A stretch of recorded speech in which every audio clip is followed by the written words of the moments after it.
So now that Bitwig 6 was released and we got a few very useful updates like the global scale, which allows us for example to quantize various devices to the scale or the key. So I have here a sequence. If I randomize its pitch with the randomized device, right, it's everywhere basically, it's not quantized to anything, but I can activate the use global key. Right, and now everything is quantized, though we have the new automation clips that allow us to approach automation just like we approach MIDI or audio clips. But there are still a few things that I wish would get updated in the future. Most of them are quality of life updates that can really enhance the experience and workflow. And if there is something I'm missing or there are other things you would like to see updated, let us know in the comments. Something that I would love to have is more channels on certain modules, like for example the mixer module is limited to 6 channels. It would be of course much better if we had more channels like 8, 10 or even 16, so it's less limited and there's no need to chain multiple mixers. The same with the split, merge and shift register modules. These are all tools that are great for building your own sequencers and various sequencing setups. And they are all limited to 8 channels. Again, it will be great to have them with 16 or even 32 channels. Another thing I would like to have is an end of cycle output for the envelopes. This is something that's quite common in modular. So whenever the envelope ends its cycle, you get a trigger that you can then use for all sorts of things, especially useful with looping envelopes like the AD envelope or segments. And I know it's possible to create your own end of cycle with a comparator, but it would be nice to have it again built in. Now maybe I'm missing something, but not long ago we got a new sequencer, the accents sequencer, where we can have normal steps and steps with accent, but I wish it would work a bit better and it will be a bit more user friendly. As it is now, we have 2 outputs, one for the normal hits and one for the accented hits. So if I want to sequence one voice, right, I can use 2 envelopes, a normal, one for the normal hits and one for the accents. Right, but as you can see, the accented steps will not trigger the voice, they only come out from the second output. Right, so if I want to have accents, I have to combine the outputs externally with something like OR logic, for example. Right, so take the normal hits, the accented hits, and then use this to trigger the voice.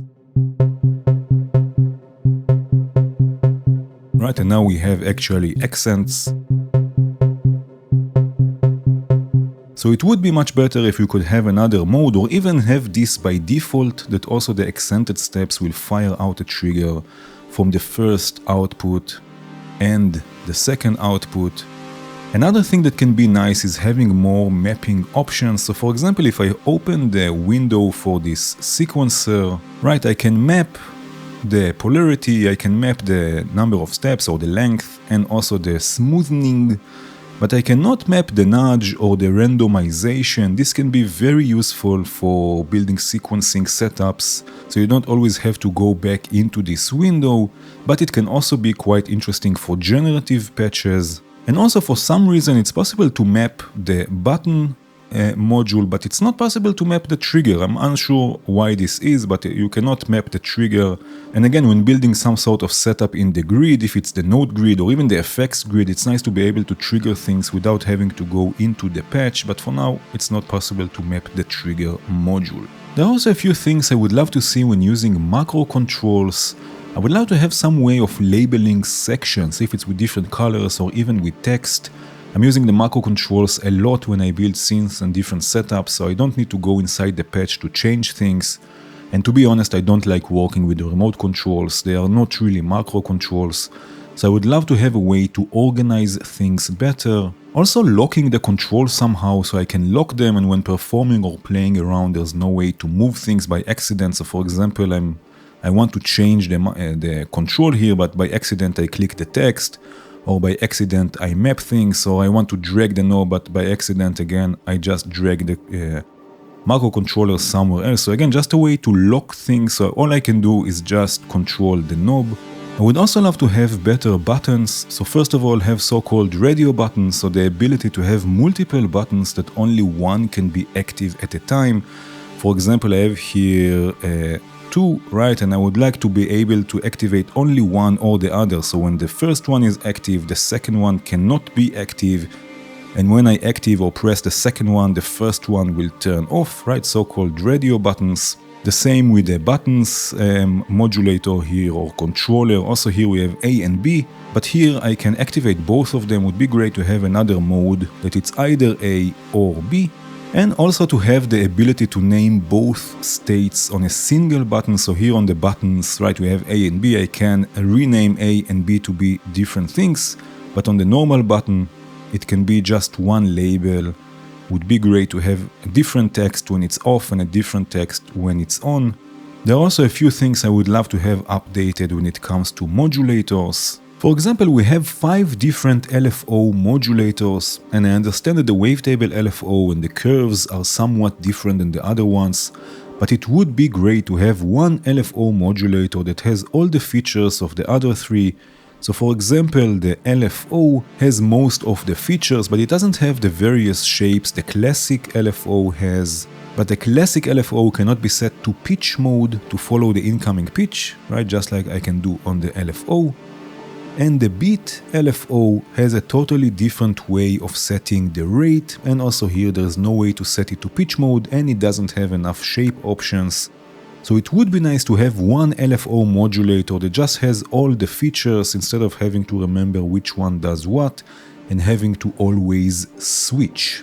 Another thing that can be nice is having default presets for the modulators. This is already something we can do on devices, right? If I load, for example, the Filter Plus, I have it set up with the settings I like, right? If I right click it, I can have a device default. But we cannot do this on modulators, so each time you load a modulator, for example, if I load the steps, you get the same settings and you have to change them again and again. So for example, clear the steps, change the rate, right, change the length and so on.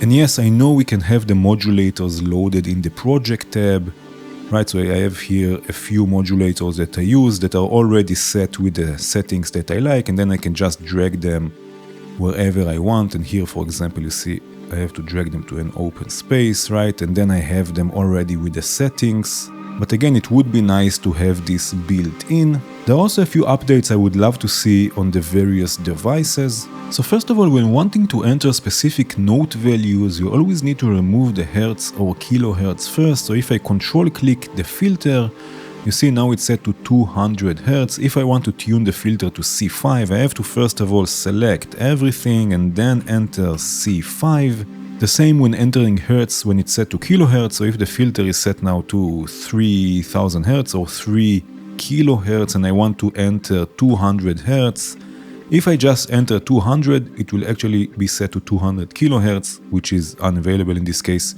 So I have to remove the kilohertz and then press enter. Would be nice that it will always just select everything when you control click it. Another thing that can be helpful is some sort of randomization feature. For example, on the arpeggiator, it would be nice to just click a button and have the velocity randomized, or the pitch, for example.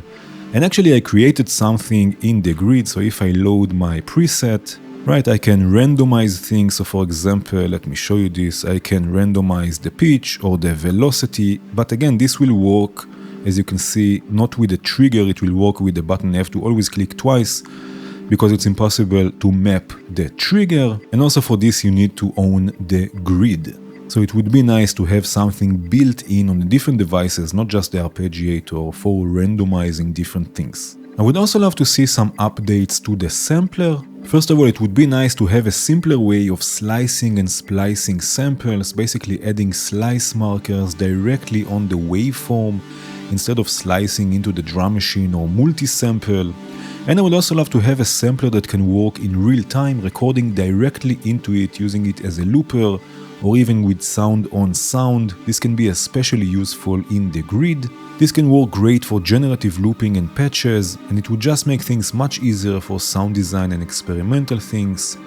And one last thing I would love to have as a native Bitwig device is a tuner. I know that there are many free tuner VSTs out there, and I know that it's possible to tune things with the EQ, but having a simple built-in tuner that just works is very valuable when dealing with field recordings, sound design, and especially when working with external instruments. But again, if something I mentioned is already available and I missed it, please let us know in the comments. I'm super happy with Bitwig 6. I think it's a great update, and I can't wait to see what the future of Bitwig looks like. Thanks for watching. Cheers.